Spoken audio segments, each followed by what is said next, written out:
কোটা বিরোধী আন্দোলনের যৌক্তিকতা নেই বললেন প্রধানমন্ত্রী। সড়ক অবরোধ কোটা বিরোধীদের, শিক্ষকদের কর্মবিরতিতে অচল বিশ্ববিদ্যালয়। কচুয়ায় এইচএসসি পরীক্ষায় নকল, টাকার বিনিময়ে শিক্ষকদের সহায়তা। এবং উত্তরাঞ্চলে বন্যা পরিস্থিতির অবনতি, পানিবন্দী কয়েক লাখ মানুষ। Sponsored by Abiba Finance Limited.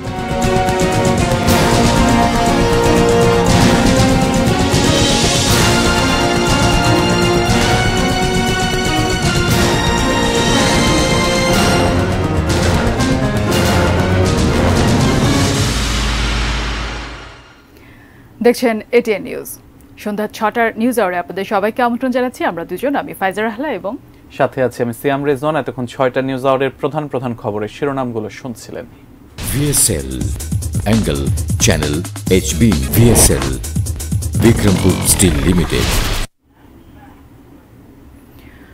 লেখাপড়া বাদ দিয়ে যেভাবে কোটা বিরোধী আন্দোলন করা হচ্ছে তার কোনো যৌক্তিকতা নেই বলে মন্তব্য করেছেন প্রধানমন্ত্রী শেখ হাসিনা। সকালে যুব মহিলা লীগের প্রতিষ্ঠাবার্ষিকী উপলক্ষে আয়োজিত এক অনুষ্ঠানে তিনি বলেন, কোটা পদ্ধতি বাতিল করায় চাকরিতে নারী ও প্রত্যন্ত এলাকার লোকজন বঞ্চিত হয়েছে। বিস্তারিত জানাচ্ছেন রেজওয়ান ফয়েজ।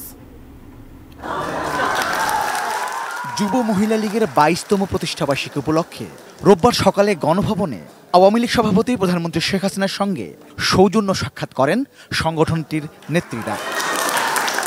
প্রধানমন্ত্রী সময় বলেন, নারীরা যাতে অর্থনৈতিকভাবে স্বাবলম্বী হতে পারে সেজন্য সরকারি চাকরিতে নারীদের জন্য আলাদা কোটা পদ্ধতি চালু করেছিলেন বঙ্গবন্ধু। এখন সব কোটা বাতিল হওয়ায় সরকারি চাকরিতে নারীরা বঞ্চিত হচ্ছে। মুক্তিযোদ্ধাদের জন্য যে কোটা সেটা বাতিল করতে হবে, নারীদের কোটা বাতিল করতে হবে, অমক সমক, সেটা কিন্তু একবার বাতিল করা হয়েছিল, কিন্তু ফলাফলটা কি? পাবলিক সার্ভিস কমিশনের পরীক্ষার হিসাব যদি দেখা যায় তখন দেখা যাবে যে আগে যেখানে কোটা থাকতে মেয়েরা যে পরিমাণ সুযোগ পেত সেই পরিমাণ সুযোগ কিন্তু এই কয়েক বছরে আর পায়নি। এটা হলো বাস্তবতা। এমনকি অনেক জেলা, প্রত্যন্ত অঞ্চল, সে অঞ্চলের মানুষগুলি কিন্তু বঞ্চিত থেকে গেছে, তারাও চাকরি পাচ্ছে না। চলমান কোটা বিরোধী আন্দোলনের যৌক্তিকতা নেই বলেও এ সময় মন্তব্য করেন প্রধানমন্ত্রী। এখানে আমার একটা প্রশ্ন আছে, যারা এর আগে কোটা বিরোধী আন্দোলন করেছিল তারা পাবলিক সার্ভিস কমিশনে কতজন পরীক্ষা দিয়েছিল আর কতজন পাস করেছে সেই হিসাবটা একটু বের করা দরকার। আর হাইকোর্টের রায়, এটার বিরুদ্ধে এভাবে আন্দোলন করা এটা তো সাবজুডিস, কারণ আমরা সরকার থেকে কিন্তু এভাবে কোনো কথা বলতে পারি না, কারণ হাইকোর্ট রায় দিলে সেখানে হাইকোর্ট থেকেই আবার আসতে হবে। কিন্তু আজকে আন্দোলনের নামে যেটা আবার করা হচ্ছে, পড়াশোনার সময় নষ্ট করা, এটারও কোনো যৌক্তিকতা আছে বলে আমি মনে করি না।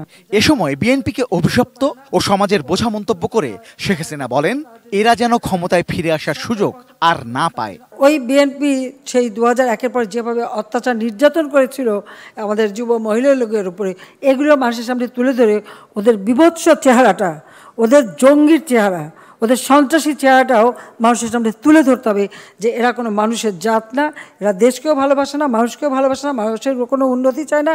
যুব মহিলা লীগের নেতাকর্মীদের উদ্দেশ্যে তিনি বলেন, নিজের জন্য নয়, রাজনীতি করতে হবে দেশের জন্য, মানুষের জন্য। নিজের জীবন না, দেশটাকে কতটুকু দিতে পারলাম, দেশের মানুষের জন্য কতটুকু দিতে পারলাম, বা যারা একেবারে নিম্ন স্তরে পড়ে আছে তাদেরকে আমরা কিভাবে টেনে তুলে তাদেরকেও সমানভাবে রাখবো, সেই ব্যবস্থাই আমরা করব। রেজওয়ান ফয়েজ, এটি নিউজ, ঢাকা। যুক্তরাষ্ট্র থেকে 1% হলেও বাংলাদেশে দরিদ্রের হার কমানোর প্রত্যয় ব্যক্ত করেছেন প্রধানমন্ত্রী শেখ হাসিনা। একই সঙ্গে তিনি বলেন, কারোর রক্তচক্ষুকে ভয় পায় না বাংলাদেশ, কেউ আর দেশকে পেছনে টেনে নিতে পারবে না। সকালে ঢাকা সেনানিবাস এলাকায় আয়োজিত প্রেসিডেন্ট গার্ড রেজিমেন্ট PGR এর 49তম প্রতিষ্ঠাবার্ষিকীর আয়োজনে যোগ দিয়ে প্রধানমন্ত্রী এসব কথা বলেন। এর আগে অনুষ্ঠান স্থলে পৌঁছে PGR সদস্যদের সঙ্গে কুশল বিনিময় করেন প্রধানমন্ত্রী। দায়িত্ব পালন করতে গিয়ে শহীদ হওয়া বীর গার্ডদের পরিবারের সদস্যদের হাতে তুলে দেন রাষ্ট্রীয় অনুদান। পরে আনুষ্ঠানিক বক্তব্যে সরকার প্রধান বলেন, জাতির পিতাকে হত্যার পর হত্যা করা হয়েছে সশস্ত্র বাহিনীর দেশপ্রেমিক হাজারো সদস্যকে। তবে এখন প্রশিক্ষণ ও আধুনিকায়নে সশস্ত্র বাহিনীর পাশাপাশি প্রেসিডেন্ট গার্ড রেজিমেন্ট অত্যন্ত সুসংহত বাহিনী হিসেবে রূপ নিয়েছে। সেই সঙ্গে দেশপ্রেম ও সততার সাথে দায়িত্ব পালনে পিজিআর সদস্যদের প্রশংসা করেন প্রধানমন্ত্রী। যারা বলেছিল, যে সমস্ত বড় দেশ বলেছিল যে বাংলাদেশ স্বাধীন হয়ে কী হবে, ওটা একটা বাস্কেট কেস হবে, এখন অন্তত সেটা তারা বলতে পারে না, এবং তাদের বলতে হয় যে বাংলাদেশ এখন একটা উন্নয়নের রোল মডেল। নিজেদের অর্থায়নে আজকে পদ্মা সেতু করে সারা বিশ্বকে দেখিয়ে দিয়েছি যে জাতির পিতা বঙ্গবন্ধু শেখ মুজিব 7ই মার্চের ভাষণে যে বলেছিলেন যে কেউ দাবায় রাখতে পারবে না বাঙালিকে, তো সেটা আমরা প্রমাণ করে দিয়েছি যে কারো ওরকম রক্তচক্ষুতে আমরা ভয় পাই না, আমরা ইচ্ছা করলে নিজেরাও পারি, সেটা আমরা প্রমাণ করে আজকে বিশ্বে সেটা দেখিয়েছি। কোটা বাতিলের দাবিতে সারা দেশের বিশ্ববিদ্যালয়গুলোতে চলছে আন্দোলন। এরই অংশ হিসেবে ঢাকা আরিচা ও কুষ্টিয়া খুলনা এবং ঢাকা বরিশাল ও পটুয়াখালী কুয়াকাটা মহাসড়ক অবরোধ করেছেন শিক্ষার্থীরা। সরকারি চাকরিতে কোটা পদ্ধতি বাতিলের 2018 সালের পরিপত্র পুনর্বহালের দাবিতে 7ম দিনের মতো আন্দোলন করছেন বিশ্ববিদ্যালয়ের শিক্ষার্থীরা। এরই অংশ হিসেবে সকাল 11টা থেকে 2 ঘণ্টা ঢাকা আরিচা মহাসড়ক অবরোধ করে জাহাঙ্গীরনগর বিশ্ববিদ্যালয়ের শিক্ষার্থীরা আন্দোলন করেন। ফলে বন্ধ হয়ে যায় যানবাহন চলাচল। ভোগান্তিতে পড়েন যাত্রী ও সাধারণ মানুষ। এদিকে একই দাবিতে কুষ্টিয়ার ইসলামী বিশ্ববিদ্যালয়েও চলছে আন্দোলন। কোটা সংস্কারের দাবিতে দুপুরে বিশ্ববিদ্যালয়ের সামনে কুষ্টিয়া খুলনা মহাসড়ক অবরোধ করে শিক্ষার্থীরা। অন্যদিকে কোটা বাতিলের দাবিতে ঢাকা বরিশাল ও পটুয়াখালী কুয়াকাটা সড়ক অবরোধ করে বিক্ষোভ করছে বরিশাল বিশ্ববিদ্যালয়ের শিক্ষার্থীরা।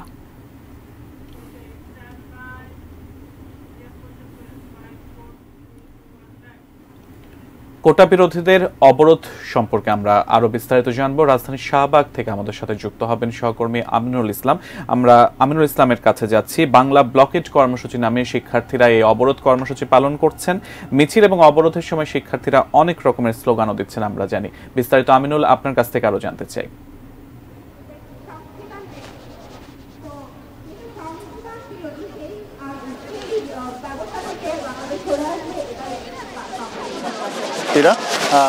সারা দিনের যে তাদের যে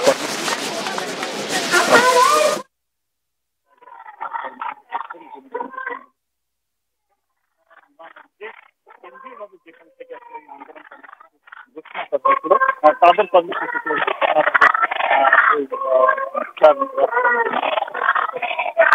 এখানে তারা অবস্থান নিয়ে বন্ধ করে রেখেছেন। তার ফলে এখান থেকে পাচ্ছে না প্রায় 1-1.5 ঘন্টার মতো অধিক সময় ধরে।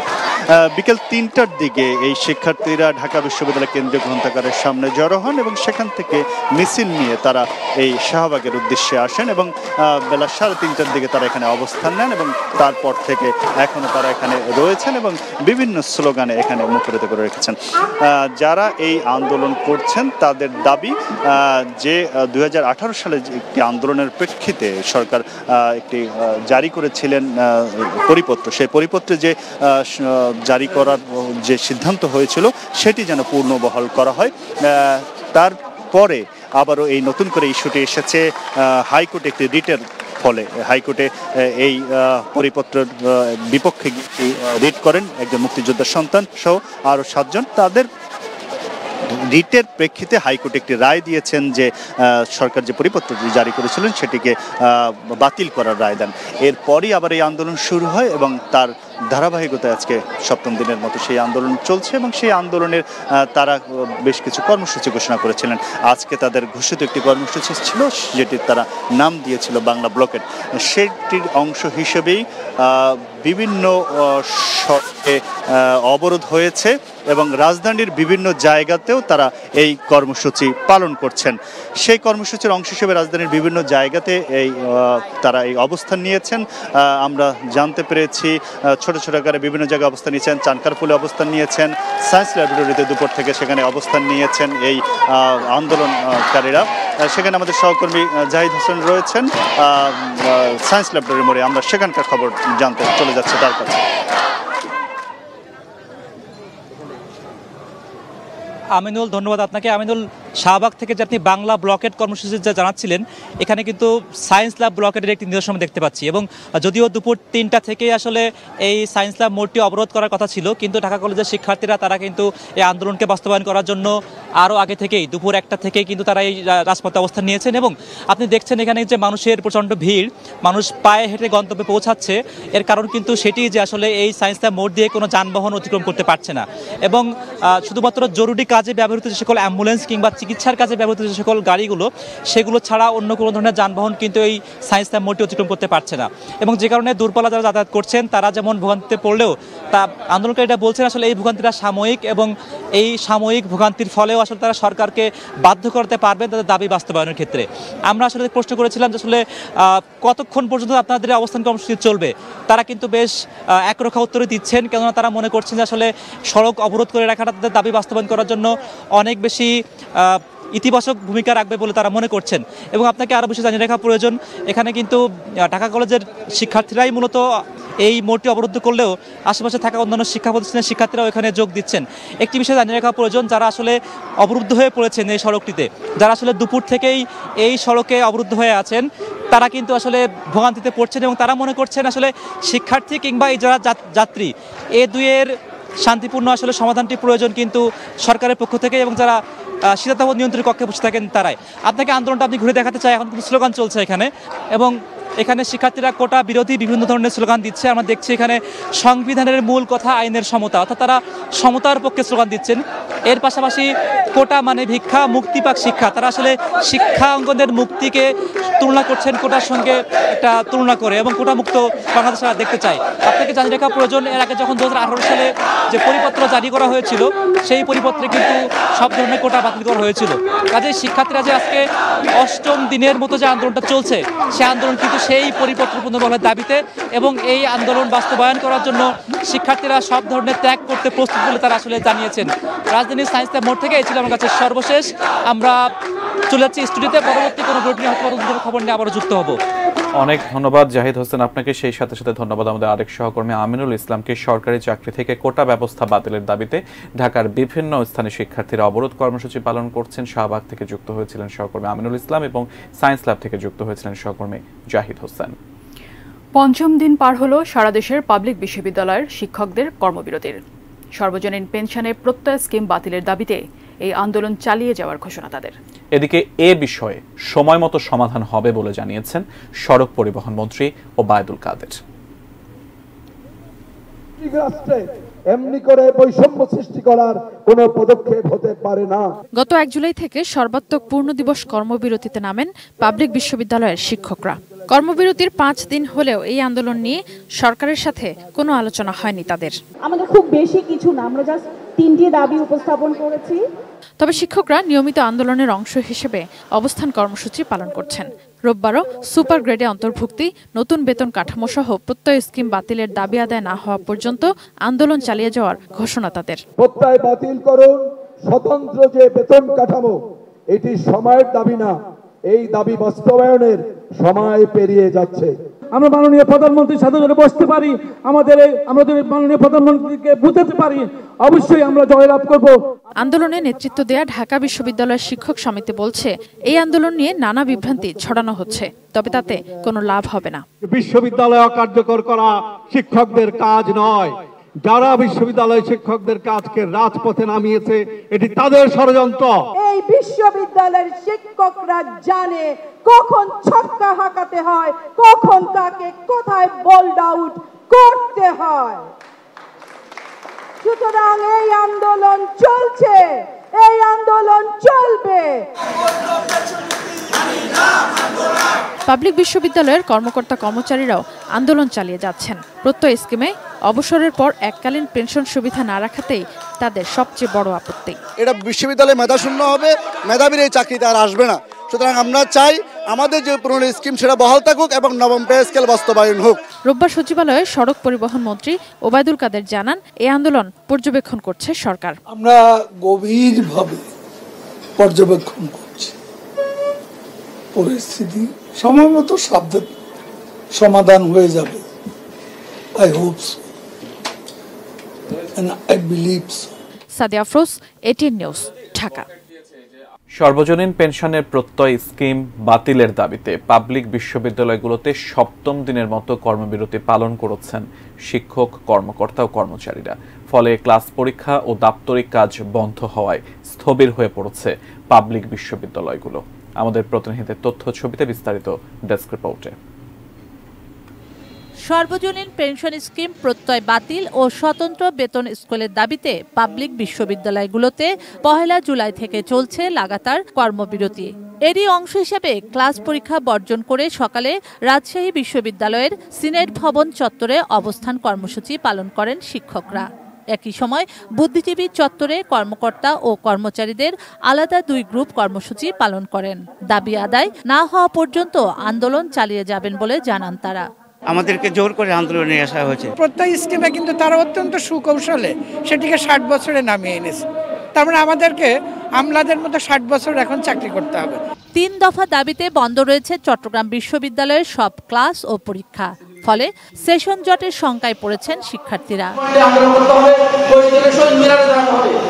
অচল হয়ে আছে ময়মনসিংহের বাংলাদেশ কৃষি বিশ্ববিদ্যালয়ও। এই দাবিটা যদি সরকার যদি মাইনা না নেয়, আমরা একযোগে আন্দোলন চালিয়ে যাব। একই দাবিতে বরিশাল বিশ্ববিদ্যালয় ও রংপুরের বেগম রোকেয়া বিশ্ববিদ্যালয়েও কর্মবিরতি পালন করেছেন শিক্ষক, কর্মকর্তা ও কর্মচারীরা। শুক্লা সরকার, ডেস্ক রিপোর্ট, এটিএন নিউজ। এবারে অন্য খবর। চাঁদপুরের কচুয়া উপজেলার এইচএসসি পরীক্ষার কয়েকটি কেন্দ্রে টাকার বিনিময়ে পরীক্ষার্থীদের নকল সরবরাহ করার অভিযোগ উঠেছে খোদ শিক্ষকদের বিরুদ্ধে। শিক্ষার্থীদের বই খুলে পরীক্ষা দেওয়ার ভিডিও এসেছে এটিএন নিউজের হাতে। চাঁদপুরের কচুয়া থেকে বিস্তারিত জানিয়েছেন সহকর্মী আসাদ ভাইয়া।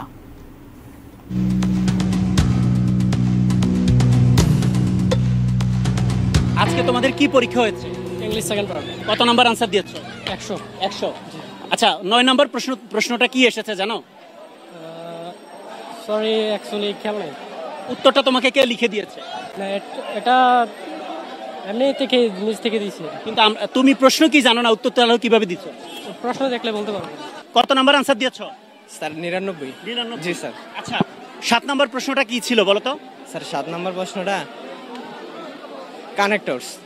জি স্যার। আচ্ছা, পরীক্ষার আগে তোমরা কত টাকা দিয়েছো শিক্ষকদের নকল দেওয়ার জন্য? না স্যার, এমন তো কিছু হয় নাই। কিছু হয়নি। তোমাকে 3 নম্বর প্রশ্নটা খুঁজে বের করতে হবে। স্যার এই যে প্রেসার তো খেয়াল নাই। উত্তরটা কিভাবে দিয়েছো তাহলে?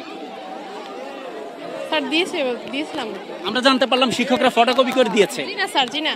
তো তুমি প্রশ্নই বলতে পারো না, তাহলে উত্তর কিভাবে লিখছো? স্যার লিখছিলাম তো ওইখান থেকে লিখছি। আমি 3টা হলের চিত্র আপনাকে দেখাবো। এটা আপনারই হল, আপনারই শিক্ষার্থীরা দেখেন। আপনি যদি একটু দেখেন, প্রত্যেকটা শিক্ষার্থীর কাছে উত্তরপত্র ফটোকপি করে দেয়া আছে এবং তারা সেটা দেখে লিখছে। এটা কি আপনাদের নজরে কখনো এসেছে? আমি আসলে হলে যাই না। আপনার শিক্ষার্থীরা এখানে পরীক্ষা দেয়, তাহলে আপনি এখানে এসে কি দায়িত্ব পালন করেন? এখানে আসলে আমি বললাম তো, আমি এই ভিজিটও ইয়েতেও যাই না। আমি এখানেও যাই না, আমি খোঁজখবর নিয়ে থাকি পরীক্ষা আছে। পরীক্ষার্থীরা বই খুলে লিখছে, এটা কি আপনাদের নজরে এসেছে কখনো? এই যে দেখেন, এই কেন্দ্রে শিক্ষার্থীরা বই খুলে লিখছে। আপনি কি দেখতে পাচ্ছেন ভিডিওটা? আমাদের কাছে বেশ কিছু সচেতন অভিভাবক অভিযোগ করেছে যে আসলে এখানে পরীক্ষার সাথে সাথেই শুরু হওয়ার সাথে সাথে প্রশ্ন চলে যায় বাইরে থেকে প্রশ্নের উত্তর চলে আসে, সেই উত্তরে পরীক্ষার্থীরা পরীক্ষায় অংশগ্রহণ করে। ভিডিও আমাদের কাছে আছে, আপনাকে দেখালাম। এগুলো কি আপনাদের নজরে আসে? আমার কাছে ওর অভিযোগ নাই বা দেখিও নি। হ্যাঁ, তো হয়তো এখন শেষ মুহূর্তে আমি এখানেই আসলাম। অলরেডি সব খাতা থেকে চলে আসছে, রুম খাতা চলে আসছে। পরীক্ষার এখনো 5 মিনিট সময় বাকি আছে। হ্যাঁ, আমাদের এখানে জি, এটা 3 মিনিট সময় বাকি আছে। জি, শেষের দিকটা হয়তো এরকম একটু এলোমেলো হয়েছে বলে। শেষের দিকটা এটা আজকের না, এটা আমরা বাংলা দ্বিতীয় পত্র, ইংরেজি প্রথম পত্র, এই ভিডিওগুলো আমাদের কাছে এসেছে। যারা এখানে অভিভাবক আছে তাদের অনেক অভিযোগ যে আসলে এই কেন্দ্রে যেভাবে পরীক্ষা হয় সারা বাংলাদেশে এভাবে পরীক্ষা হয় না। এই অভিযোগ কেন? আচ্ছা, আমি এটা বলবো যে আসলে এই অভিযোগটা আমার আসলে ছিল না, আমি জানাও ছিল না বা ছিল না। তবে আমি অন্য চিন্তা করি যে আমরা যতটুকু দেখেছি যে পরিবেশ ঠিক রেখেই আমরা কাজ করতেছি। আমাদের এখানে ইউনো মহোদয় চলে আসছিলেন এবং আমাদের কিছুক্ষণ আগে আমাদের বিজনেস টিমের লোকজন একটু আগে চলে গেছেন। আমি যখন কেন্দ্র ভিজিট গেলাম একটা রুমে অলরেডি দেখেছি যে তাদের হাতে মানে কিছু কপি আছে, সেগুলো আমি আমি শিক্ষককে সাথে সাথে ওখানে শিক্ষককে মানে চেঞ্জ করে দিতে বলছি এবং বাকিটা আসলে মূলত এতগুলো কিছু আমার নলেজে ছিল না। আপনি কি ব্যবস্থা নিয়েছেন যে শিক্ষার্থীদের হাতে আপনি কাগজগুলো দেখেছেন তাদের কি হাতে পাওয়া গেছে এবং শিক্ষককে আমি তাকে ডিউটি থেকে অব্যাহত দিয়েছি। আপনি দেখেন, আপনাকে যদি একটু দেখাই, আমি ওই শিক্ষককে আসলে 2 মিনিটের মাথায় এখানে এসে 2 মিনিটের মাথায় পরীক্ষার হলের ভিতরে এগুলো পেলাম। আপনি দেখেন এটা শিক্ষকের হাতের লেখা। একজন শিক্ষক পরীক্ষা শুরু হওয়ার 5 মিনিটের মাথায় একটা প্রশ্ন নিয়ে বাইরে চলে যায়। আমরা তথ্য পেয়েছি একটা ফটোকপির দোকানে বসে তারা উত্তরটা ফটোকপি করে পাশেই, সেগুলো আমাদের কাছে তথ্য আছে। আমি তাহলে এই তথ্যগুলো নিয়ে আমি আমার ইউনো মহোদয়ের কাছে আমি জিনিসটা আমি শেয়ার করব, যে বিষয়টা এটা কোথায় হচ্ছে কি হচ্ছে আমি এটা উদ্ঘাটন করব। উত্তরাঞ্চলের বন্যা পরিস্থিতির অবনতি হচ্ছে, পানিবন্দী কয়েক লাখ মানুষ। খাদ্য, বিশুদ্ধ পানি, শুকনো খাবার ও জ্বালানির সংকট দেখা দিয়েছে। কিছু কিছু এলাকায় বন্যার সাথে সাথে দেখা দিয়েছে তীব্র ভাঙন। ঘরবাড়ি, ফসলি জমি বিলীন হওয়ার আতঙ্কে দিন পার করছেন বন্যা কবলিতরা। আমাদের প্রতিনিধির তথ্য ছবিতে বিস্তারিত ডেস্ক রিপোর্টে। কুড়িগ্রামে ব্রহ্মপুত্র, ধরলা ও দুধকুমার নদের 6টি পয়েন্টে পানি বিপদসীমার উপর দিয়ে প্রবাহিত হচ্ছে। পানিবন্দী প্রায় 1.5 লাখ মানুষ। বন্যায় ঘরবাড়ি তলিয়ে যাওয়ায় বাঁশের মাচান, নৌকা ও কলাগাছে আশ্রয় নিয়ে মানবেতর জীবনযাপন করছেন বানভাসীরা। ভেসে গেছে গৃহপালিত পশু পাখি। চারণভূমি তলিয়ে যাওয়ায় দেখা দিয়েছে গোখাদ্যের তীব্র সংকট। 3 দিন ধরে পানির মধ্যে দাঁড়ে, মনে করেন যে কোনো উপায় নাই। সিরাজগঞ্জের কাজীপুর উপজেলা পয়েন্টে যমুনা নদীর পানি কিছুটা কমলেও বিপদসীমার উপর দিয়ে প্রবাহিত হচ্ছে। জেলার অন্তত 34টি ইউনিয়নের 1.5 লক্ষাধিক মানুষ ভোগান্তিতে আছে। 50টি শিক্ষা প্রতিষ্ঠান, 500 হেক্টর ফসলি জমি তলিয়ে গেছে পানিতে। নিমজ্জিত হয়েছে 4,500 হেক্টরেরও বেশি জমির ফসল। ফেনীর মুহুরী ও কহুয়া নদীর 10টি স্থান ভেঙে ফুলগাজী পরশুরামের 28 গ্রাম প্লাবিত হয়েছে। এতে ক্ষতিগ্রস্ত হয়েছে ঘরবাড়ি, ফসলি জমি সহ গ্রামীণ সড়ক। এদিকে কয়েকদিন ধরে বৃষ্টি কম হওয়ায় সিলেটের জলাবদ্ধ এলাকা থেকে পানি সরে যাচ্ছে। তবে উপজেলা পর্যায়ে বন্যা পরিস্থিতি অপরিবর্তিত রয়েছে। 3 দফা বন্যায় ঘরবাড়ি, রাস্তাঘাট, বাঁধ সহ অসংখ্য স্থাপনা ক্ষতির মুখে পড়েছে। সাত বিচ্ছুর ডোর আর কত কষ্ট করি আমরা রইলাম সাইরবাই দিবাঙ্গা। পানি হইছে 1 সপ্তাহ, আমরা তো বাড়ি ছাড়া। গাইবান্ধায় বন্যা পরিস্থিতি আরও অবনতি হওয়ায় 66টি প্রাথমিক বিদ্যালয়, 4টি স্কুল ও মাদ্রাসা বন্ধ ঘোষণা করা হয়েছে। 27টি ইউনিয়নের অন্তত 50,000 মানুষ পানিবন্দী। তলিয়ে গেছে বিস্তীর্ণ এলাকার পাট, বাদাম ও শাকসবজি সহ বিভিন্ন ফসল। এখন আমাদের বাড়িতে সাঁতার পানি এবং আমাদের খাওয়া থাকার একটু কষ্ট হচ্ছে। শেরপুরে 4 নদীর পানি বিপদসীমার নিচ দিয়ে প্রবাহিত হলেও দুর্ভোগ কমেনি মানুষের। তলিয়ে গেছে বিস্তীর্ণ এলাকার রোপা আমনের বীজতলা ও সবজি ক্ষেত। পরিস্থিতি থেকে উত্তরণে সরকারের সহযোগিতা চেয়েছেন তারা। Sanjida Silvia, desk report, ATN News. মুন্সিগঞ্জে বিদ্যালয় ম্যানেজিং কমিটির নির্বাচন কেন্দ্রিক দ্বন্দ্বের জেরে টঙ্গীবাড়ি উপজেলার পাঁচগাঁও ইউপি চেয়ারম্যান সুমন হালদারকে গুলি করে হত্যা করেছে প্রতিপক্ষ। এই ঘটনায় 3 জনকে আটক করেছে পুলিশ। দুপুরে ইউনিয়নের পাঁচগাঁও ওয়াহিদ আলী উচ্চ বিদ্যালয়ের মাঠে গুলি করে তাকে হত্যা করা হয়। প্রত্যক্ষদর্শীর ও পুলিশ জানায়, সকাল 10টার দিকে বিদ্যালয়টির ব্যবস্থাপনা কমিটি নির্বাচন চলছিল। নিহত ইউপি চেয়ারম্যান সুমন বিজয়ী সভাপতি দেওয়ান মনিরুজ্জামানের পক্ষে অবস্থান নিয়েছিলেন। এতে প্রতিদ্বন্দ্বী প্রার্থী মিলনের সমর্থক নূর মোহাম্মদ বিদ্যালয়ের মাঠে সুমনের সাথে হাতাহাতিতে জড়িয়ে পড়ে। এক পর্যায়ে প্রকাশ্যে তার বুকে গুলি করে চলে যান। ঢাকা নিয়ে আসার পথে মৃত্যু হয় সুমনের। এবারে দেখবেন business news presented by Pubali bank PLC.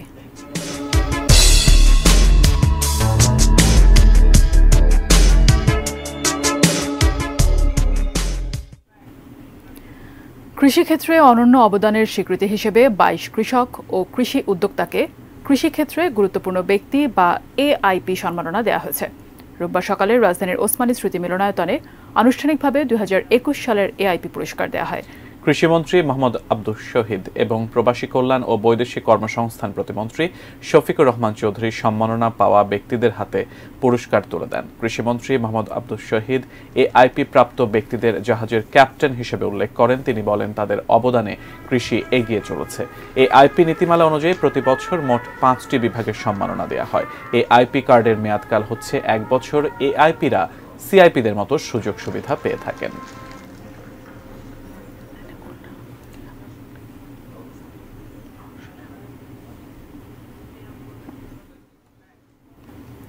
এবারে মেটাল প্রেজেন্টস কৃষি সংবাদ, সুজলা সুফলা।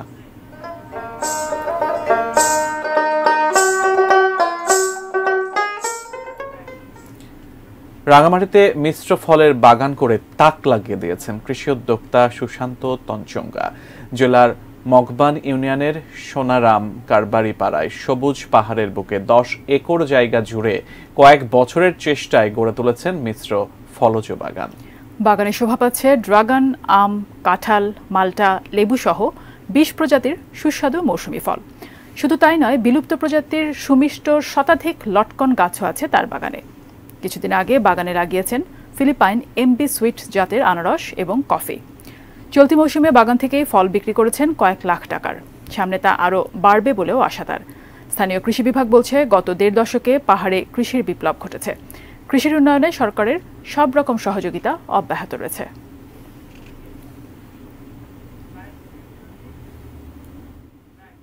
এবারে দেশের বাইরের খবর জানাবো।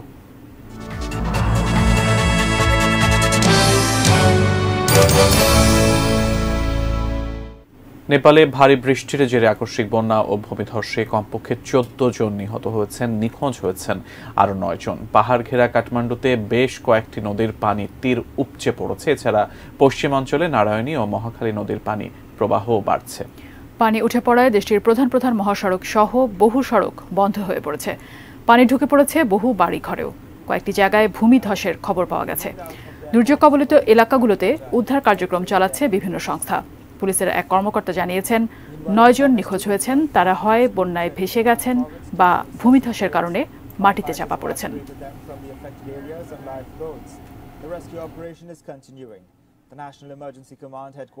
এই ছিল আজকের নিউজ আওয়ার। এটিএন নিউজের সব খবর জানতে ভিজিট করুন www.atnnewstv.com। এছাড়া চোখ রাখুন এটিএন নিউজের ইউটিউব এবং ফেসবুক পেজে। এতক্ষণ সাথে থাকার জন্য ধন্যবাদ সবাইকে।